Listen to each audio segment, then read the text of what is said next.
चांद की बातें करते हो, धरती पर अपना घर ही नहीं, रोज बनाते ताजमहल, संगमरमर क्या, कंकड़ पत्थर भी नहीं, सूखी नदियां नाव लिए बहते हो यूं ही, क्या सोचते रहते हो यूं ही, किस भ्रम में जीते रहते हो यूं ही।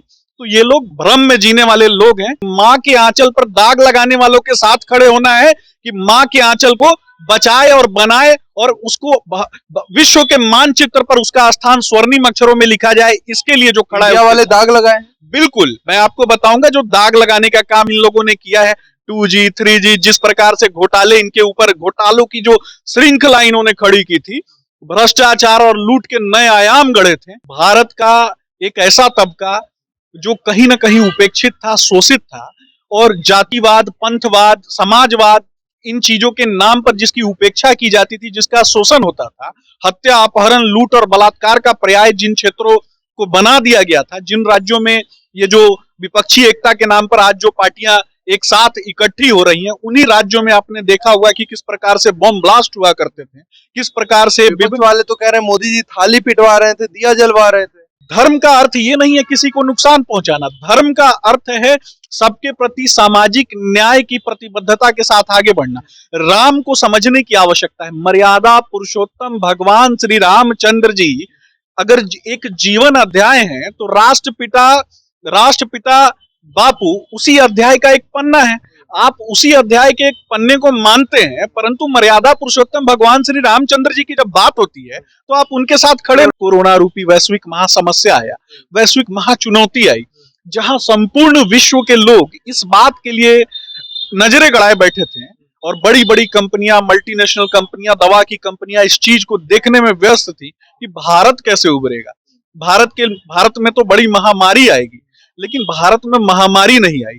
भारत के कुछ मृत्यु हुई भारत में, परंतु कोरोना की वैक्सीन जितनी तेजी से अमेरिका ने बनाया, जितनी तेजी से रूस ने बनाया, उससे भी ज्यादा गुणवत्ता पूर्ण वाली जो वैक्सीन है वो भारत में निर्मित हुई। भारत के भविष्य के लिए, भारत माँ को आगे बढ़ाने के लिए, भारतीय एकता अखंडता को कायम रखने के लिए हमेशा एक साथ खड़े हैं और एक साथ होते हुए प्रत्येक व्यक्ति को, समाज के प्रत्येक व्यक्ति को, जिसकी भी आवाज कहीं ऊपर तक नहीं पहुंच पाती है, जिसे भी लगता है कि उसकी आवाज कोई सुन नहीं रहा होगा, उसकी आवाज को भी, उसके मुद्दों को भी, उसकी भावनाओं को भी हमेशा से आगे बढ़ाने के लिए वचनबद्धता के साथ आगे बढ़ते हैं। नमस्कार, मेरा नाम शुभम कृष्णा है।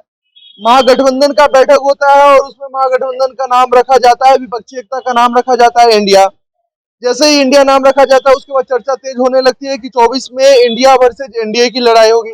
बात करने के लिए मौजूद है बीजेपी के युवा नेता सुमित ससांगिया। बहुत स्वागत है। धन्यवाद। कैसे हैं आप? बिल्कुल बढ़िया। एनडीए वर्सेज इंडिया, कौन जीतेगी 24 में? देखिए, मैं स्पष्ट रूप से आपको बताऊंगा कि भारतीय जनता पार्टी का जो शीर्ष नेतृत्व है, हमेशा से भारतीय जनता पार्टी का नेतृत्व वचनबद्ध रहा है आम लोगों को आगे बढ़ाने के लिए, अंत्योदय के लिए। तो यह जो अंत्योदय की धारणा है, यह इंडिया और अन्य चीजों से इसे नहीं तोला जा सकता। ये विशुद्ध रूप से ग्रामीण परिवेश से आने वाले जो बच्चे हैं, माताएं हैं, बहनें हैं, बुजुर्ग हैं और युवा साथी हैं, इन सब के उत्थान के लिए क्रमबद्ध तरीके से वचनबद्धता के साथ अगर आगे बढ़ने वाली अगर कोई पार्टी है तो भारतीय जनता पार्टी है। हम भारत के भविष्य के लिए, भारत माँ को आगे बढ़ाने के लिए, भारतीय एकता अखंडता को कायम रखने के लिए हमेशा एक साथ खड़े हैं और एक साथ होते हुए प्रत्येक व्यक्ति को, समाज के प्रत्येक व्यक्ति को, जिसकी भी आवाज कहीं ऊपर तक नहीं पहुंच पाती है, जिसे भी लगता है कि उसकी आवाज कोई सुन नहीं रहा होगा, उसकी आवाज को भी, उसके मुद्दों को भी, उसकी भावनाओं को भी हमेशा से आगे बढ़ाने के लिए वचनबद्धता के साथ आगे बढ़ते हैं। आप भी इतना धीरे बोल रहे हैं कि बहुत कम लोग सुन पाएंगे। बिल्कुल हो सकता है, ये अपना अपना बात करने का तरीका होता है, परंतु मैं आपको बताऊंगा कि भारत के लोग, भारत का जो जनमानस है, आम जनमानस है, जो ग्रामीण परिवेश से आता है, उसके मर्म को अगर किसी ने समझने की कोशिश की है तो वह देश के यशस्वी प्रधानमंत्री आदरणीय श्री नरेंद्र मोदी जी हैं। लोग कह रहे हैं कहाँ समझ रहे हैं मोदी जी, महंगाई बढ़ गया, बेरोजगारी है, इतना सब कुछ हो रहा है। देखिए, मैं आपको समझने की आवश्यकता है। आप अच्छे पत्रकार हैं और बहुत ही अच्छा चैनल है, इसके माध्यम से आवाज जो है वो दूर दूर तक जाती है। तो जो आम लोग हैं वो इन चीजों को समझने की उन्हें आवश्यकता है। मैं आपके चैनल के माध्यम से कहीं ना कहीं उन्हें एड्रेस कर रहा हूँ। उन्हें बताने की कोशिश कर रहा हूं कि जब कोरोना रूपी वैश्विक महासमस्या आया, वैश्विक महाचुनौती आई, जहां संपूर्ण विश्व के लोग इस बात के लिए नजरें गड़ाए बैठे थे और बड़ी बड़ी कंपनियां, मल्टीनेशनल कंपनियां, दवा की कंपनियां इस चीज को देखने में व्यस्त थी कि भारत कैसे उभरेगा। भारत में तो बड़ी महामारी आएगी, लेकिन भारत में महामारी नहीं आई। भारत के कुछ मृत्यु हुई भारत में, परंतु कोरोना की वैक्सीन जितनी तेजी से अमेरिका ने बनाया, जितनी तेजी से रूस ने बनाया, उससे भी ज्यादा गुणवत्ता पूर्ण वाली जो वैक्सीन है वो भारत में निर्मित हुई। और भारत के यशस्वी प्रधानमंत्री ने न केवल भारत की 130-140 करोड़ आबादी के पास उसे पहुंचाया, बल्कि वसुधैव कुटुंबकम की नीति को अपनाते हुए संपूर्ण विश्व को अपना परिवार समझते हुए कनाडा तक इन चीजों को पहुंचाया। कनाडा के जो राष्ट्राध्यक्ष हैं उनके द्वारा यह दिखाया गया, ट्विटर हैंडल से उन्होंने ट्वीट किया कि किस प्रकार से हनुमान जी के द्वारा संजीवनी बूटी जिस प्रकार से लेके जाया जाता है उस प्रकार की तस्वीर पोस्ट की गई। यह कहीं ना कहीं हमारे सनातन संस्कृति, सनातन मान्यताओं को पूरे वैश्विक पटल पे पहुंचाने वाली बात है एक तरफ, और दूसरी तरफ भारत की वचनबद्धता जो कि पूरे विश्व के लिए क्या होगी ये दिखाने वाली बात है। भारत का एक ऐसा तबका जो कहीं ना कहीं उपेक्षित था, शोषित था, और जातिवाद, पंथवाद, समाजवाद, इन चीजों के नाम पर जिसकी उपेक्षा की जाती थी, जिसका शोषण होता था, हत्या, अपहरण, लूट और बलात्कार का पर्याय जिन क्षेत्रों को बना दिया गया था, जिन राज्यों में ये जो विपक्षी एकता के नाम पर आज जो पार्टियां एक साथ इकट्ठी हो रही हैं, उन्हीं राज्यों में आपने देखा हुआ कि किस प्रकार से बम ब्लास्ट हुआ करते थे, किस प्रकार से विपक्ष वाले तो कह रहे हैं मोदी जी थाली पिटवा रहे थे, दिया जलवा रहे थे। देखिए, मैं आपको समझने की आवश्यकता है, पुनः समझने की आवश्यकता है, और विपक्ष वालों को भी समझने की आवश्यकता है। जिस व्यक्ति के पास मुद्दा नहीं होता है उनके लिए मैं बस यही बोलूंगा कि चांद की बातें करते हो, धरती पर अपना घर ही नहीं, रोज बनाते ताजमहल, संगमरमर क्या, कंकड़ पत्थर भी नहीं, सूखी नदियां नाव लिए बहते हो यूं ही, क्या सोचते रहते हो यूं ही, किस भ्रम में जीते रहते हो यूं ही। तो ये लोग भ्रम में जीने वाले लोग हैं। 2014 के पहले का भारत और 2014 के बाद का भारत, यानी 2014 के पहले मैं कहूंगा कि ये इंडिया की तरफ बढ़ रहा था, ब्रिटिश ईस्ट इंडिया कंपनी। ये लोग ब्रिटिश ईस्ट इंडिया कंपनी से प्रभावित हैं, हम भारत मां से प्रभावित हैं। कांग्रेस वाले इंडिया को ब्रिटिश बना रहे थे। बिल्कुल, ये लोग तो ब्रिटिश ईस्ट इंडिया कंपनी से भी ज्यादा, जिस तरीके से राज्य के लोगों को और देश के लोगों को जिस प्रकार से एक दूसरे से बांटा जाता था, एक दूसरे से बांट के जातिवाद और पंथवाद, समाजवाद, इन विषयों पर जिस प्रकार से बांटा गया, आपको समझने की आवश्यकता है। और अभी धर्मवाद से बांटा जा रहा है। बिल्कुल, मैं आपको इन चीजों पर भी बताऊंगा कि धर्म एक ऐसा मुद्दा है जिसे समझने की आवश्यकता है। धर्म का अर्थ ये नहीं है किसी को नुकसान पहुंचाना, धर्म का अर्थ है सबके प्रति सामाजिक न्याय की प्रतिबद्धता के साथ आगे बढ़ना। राम को समझने की आवश्यकता है। मर्यादा पुरुषोत्तम भगवान श्री रामचंद्र जी अगर एक जीवन अध्याय है तो राष्ट्रपिता बापू उसी अध्याय का एक पन्ना है। आप उसी अध्याय के एक पन्ने को मानते हैं, परंतु मर्यादा पुरुषोत्तम भगवान श्री रामचंद्र जी की जब बात होती है तो आप उनके साथ खड़े तो राम जी किताब है, गांधी जी पन्ना है, लेकिन लोग पन्ना को मानते हैं, किताब को भूल जाते हैं। बिल्कुल बिल्कुल, मर्यादा पुरुषोत्तम भगवान श्री रामचंद्र जी के जीवन, आदर्श, परंपराओं, विचारों, संस्कारों पर इस भारतवर्ष की नींव टिकी हुई है। और कहीं ना कहीं ये लोग रामकृष्ण को समझते ही नहीं है। रामकृष्ण जो है एक तरीके से इस राष्ट्रीयता, भारतीय राष्ट्रीयता के वाहक हैं, भारतीय राष्ट्रीयता के नव चेतना के प्रतीक हैं। और कहीं ना कहीं अगर विश्व में अगर हमारी वचनबद्धता के साथ अगर भारतीय जनता पार्टी आगे बढ़ रही है तो इसके पीछे कहीं ना कहीं हमारे संस्कार हैं, जो कि ऋग वैदिक काल, उत्तर वैदिक काल, 16 महाजनपद काल और उसके बाद भी आज तक बनी हुई है। हमारे ऊपर समझने की आवश्यकता है। भारत पर न जाने कितने आक्रमण हुए, गुलाम, खिलजी, तुगलक, सैयद, लोदी, अफगान, मुगल, लगातार आक्रमण हुए, लेकिन हमारे पूर्वजों ने हमारी सभ्यता, संस्कृति, सनातन मान्यताओं को बनाए और बचाए रखा। हम सबके साथ, सबके विकास के लिए प्रतिबद्धता के साथ आगे बढ़ने वाले लोग हैं, सबको साथ में लेकर के चलने वाले लोग हैं। हमने कभी किसी के बीच नफरत जो है वो फैलाने की कोशिश नहीं की। हम सब में प्रेम का व्यवहार जो है वो सिंचित करते हैं। भारत विविध संस्कृतियों में बसा हुआ, अनेकता में बसा हुआ एकता का स्वरूप है, जो कि संपूर्ण विश्व के लिए एक प्रेरणा का स्रोत है। हम सबके साथ और सबके विकास की बात करते हैं अंत्योदय की बात करते हैं और अंत्योदय के लिए न केवल बात करते हैं, उसके लिए कार्य भी करते हैं। बहुत बढ़िया। जनता के बीच में जाकर क्या कहिएगा कि एनडीए को जिताइए, इंडिया को हराइए? देखिए, मैं स्पष्ट रूप से बोलूंगा, जनता के बीच अगर जाने की बात होती है, भारत माँ के लिए खड़े रहिए, भारत माँ को जिताइए, जिसके अंदर भी भारत की मिट्टी से जिसका जन्म हुआ है, जिसके अंदर भारत की जो ये पंच तत्व हैं, इनका समावेश है, जिनके भी शरीर में, जिनकी आत्मा में भी भारत माँ का निवास है, उन्हें समझने की आवश्यकता है कि माँ के आंचल पर दाग लगाने वालों के साथ खड़े होना है, कि माँ के आंचल को बचाए और बनाए और उसको विश्व के मानचित्र पर उसका स्थान स्वर्णिम अक्षरों में लिखा जाए। इसके लिए जो खड़ा है, इंडिया वाले दाग लगाए। बिल्कुल, मैं आपको बताऊंगा जो दाग लगाने का काम इन लोगों ने किया है, 2G 3G, जिस प्रकार से घोटाले, इनके ऊपर घोटालों की जो श्रृंखला इन्होंने खड़ी की थी, भ्रष्टाचार और लूट के नए आयाम गढ़े थे, और जिस प्रकार से भ्रष्टाचार और लूट के आयाम इनके के माध्यम से इन लोगों ने भारत की जो तात्कालीन सरकार थी, वैश्विक पटल पर उसे कलंकित करने का कार्य किया था। इस कलंक से अगर किसी ने छुटकारा दिलाया देश को, तो वह देश के यशस्वी प्रधानमंत्री मोदी जी हैं। ममता दीदी कह रहे हैं कि इंडिया जीतेगा, एनडीए हारेगी। आप किसकी बात करते हैं?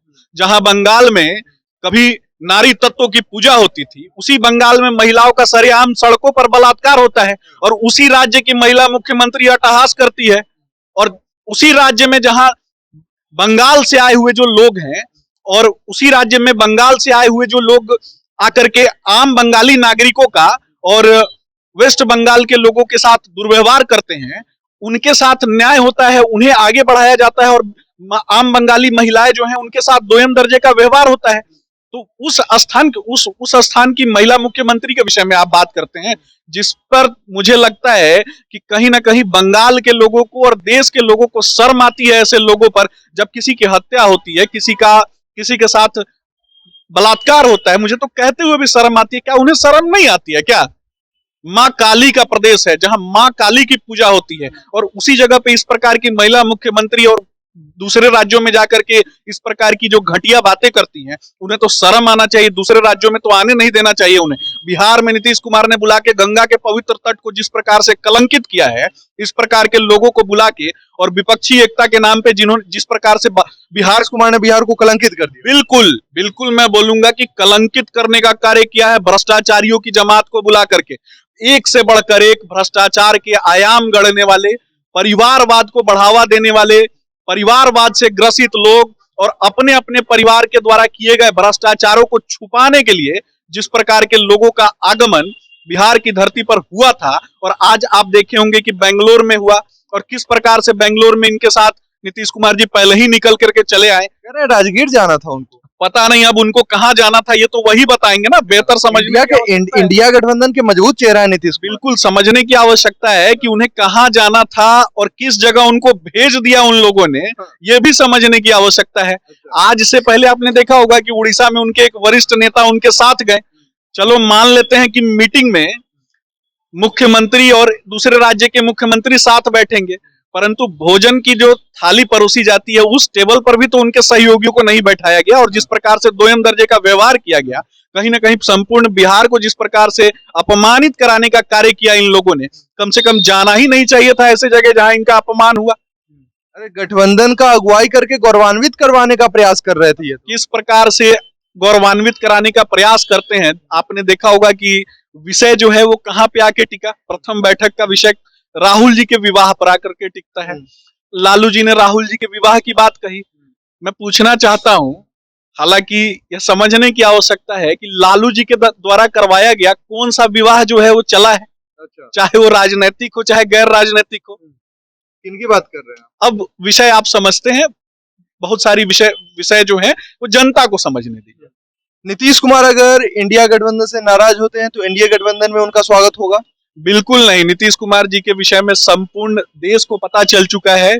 अब कहीं ना कहीं हर बार तो आप लोग यही बोलते हैं, फिर वापस ले लेते हैं। मैं आपको स्पष्ट रूप से बता देता हूं कि भारतीय जनता पार्टी का यशस्वी नेतृत्व अगर किसी के लिए प्रतिबद्ध है तो देश के लिए, भारत माँ के लिए प्रतिबद्ध है। और जो व्यक्ति भारत माँ के साथ नहीं खड़ा है, भारत माँ को अपमानित कराने के लिए भ्रष्टाचारियों के साथ खड़ा है, उस व्यक्ति के साथ तो कम से कम भारतीय जनता पार्टी नहीं खड़ी रहेगी। जंगल राज पार्ट 1 की लड़ाई में नीतीश जी हमारे साथ खड़े थे, और उसी जंगल राज पार्ट 1 के जो मसीहा लालू जी हैं, लालू जी से जाकर के उन्होंने अपने नाम की पुस्तक का विमोचन करवाया। तो यह स्पष्ट रूप से दिखाता है कि किस प्रकार के लोगों के साथ वो खड़े हैं, क्योंकि आज तो सोशल मीडिया का जमाना है, जो भी आप बोलते हैं वो चीजें आम लोगों तक पहुंचती हैं, जनता तक पहुंचती है। तो जो आम जनता के साथ नहीं खड़ा है, जिसने बिहार में समझने की आवश्यकता है, पुनः समझने की आवश्यकता है। मैं आपके चैनल के माध्यम से बताऊंगा कि विक्रमशिला और नालंदा की धरती है बिहार, गौतम बुद्ध और महावीर की धरती है बिहार, जगत जननी मां सीता की धरती है बिहार, मर्यादा पुरुषोत्तम भगवान श्री रामचंद्र जी का यहाँ ससुराल है। तो कहीं ना कहीं इस बिहार की जो पवित्र मिट्टी है, जिसने संपूर्ण विश्व में एक से बढ़कर एक गुरु दिए हैं, उन्हीं गुरुओं का अपमान तो सड़कों पर हो रहा है। उन्हीं शिक्षक अभ्यर्थियों को सड़कों पर दौड़ा करके जब मारा जा रहा है। गठबंधन में आप शामिल रहते तो आप भी वही काम करते हैं। देखिए, मैं आपको स्पष्ट रूप से पुनः समझने की आवश्यकता है कि गुरुओं का सम्मान हमारे लिए सबसे महत्वपूर्ण है, और गुरु जो हैं उनके नेतृत्व में ही कभी भी किसी राज्य का परिवर्तन हो सकता है। भारतीय जनता पार्टी का एक विजन है, और भारतीय जनता पार्टी उस विजन के लिए क्रमबद्ध तरीके से आगे बढ़ रही है, न केवल गुरुओं के लिए, शिक्षकों के लिए, इसके अलावा कृषि क्षेत्र से जुड़े हुए लोगों के लिए। जब अटल जी की सरकार आती है तो आपने देखा होगा कि नदी जोड़ो परियोजना लेकर के आई गई। क्यों लेकर के आई गई? क्योंकि नदी जोड़ो परियोजना का एकमात्र रीजन ये था कि हजारों हेक्टेयर भूमि जो कभी सिंचित नहीं थी, वैसी भूमि को भी सिंचित किया जाए। उसी प्रकार से स्वास्थ्य, शिक्षा, रोजगार आदि विभिन्न विषयों के लिए अगर प्रतिबद्धता के साथ कोई आगे बढ़ता है तो भारतीय जनता पार्टी का नेतृत्व है। और न केवल हम आगे बढ़ेंगे, हम पूर्ण होने की दिशा में भी, और राज्य के संसाधनों के लिए, देश के संसाधनों के लिए, मां भारती के लिए अगर प्रतिबद्धता के साथ कोई खड़ा रहेगा तो भारतीय जनता पार्टी का नेतृत्व होगा। इन तमाम मुद्दों पे आप क्या कुछ सोचते हैं, कमेंट में अपनी प्रतिक्रिया जरूर रखें। धन्यवाद।